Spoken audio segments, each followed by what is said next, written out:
The University of Toronto is the latest post-secondary school that is requiring everyone working or living on campus to be fully immunized against the virus. In many ways, this move is considered to be controversial, but this week, a handful of Ontario universities have announced that vaccines will be mandatory.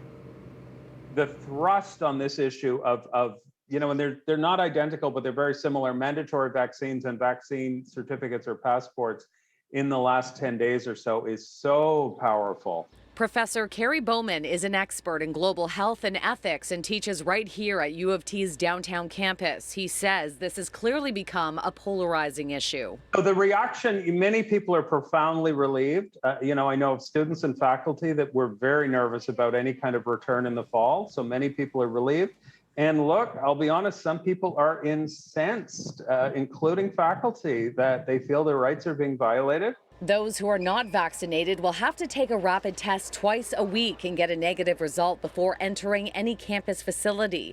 In the last 48 hours, U of T is among at least 4 Ontario universities to update their vaccination policies. Western and Ottawa will require all staff and students to be immunized against COVID, and just today, Guelph was added to that list. The University of Waterloo has not gone as far as making vaccines mandatory, but according to its website, the campus check-in will be asking staff and students to declare their status. If they say no or don't want to answer, they will then be directed to get a rapid test. Do you think other universities will be following suit, or if they haven't already, they're probably just going to stick to the policies they have in place? I'm honestly not certain, Shauna. I'm really not. I was thinking about that this morning. I simply don't know. What I would say is the political pressure is very, very strong to take decisive action, because the risk is if they don't and any harm comes, they could be seen as culpable. At last check, Ryerson and York University are mandating vaccines only for students living in residence, while some universities are requiring proof of inoculation to participate in activities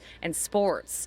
Professor Bowman says mandating vaccines will continue to be a political hot potato as we make our way through the 4th wave.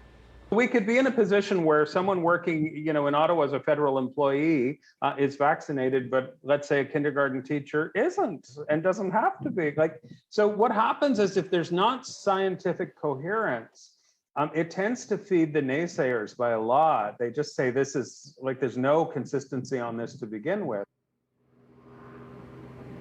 And I just got an update from York University about 45 minutes ago. While vaccines will not be mandated for all students and staff, I'm told that community members and visitors coming to the campus this fall will have to show proof of immunization.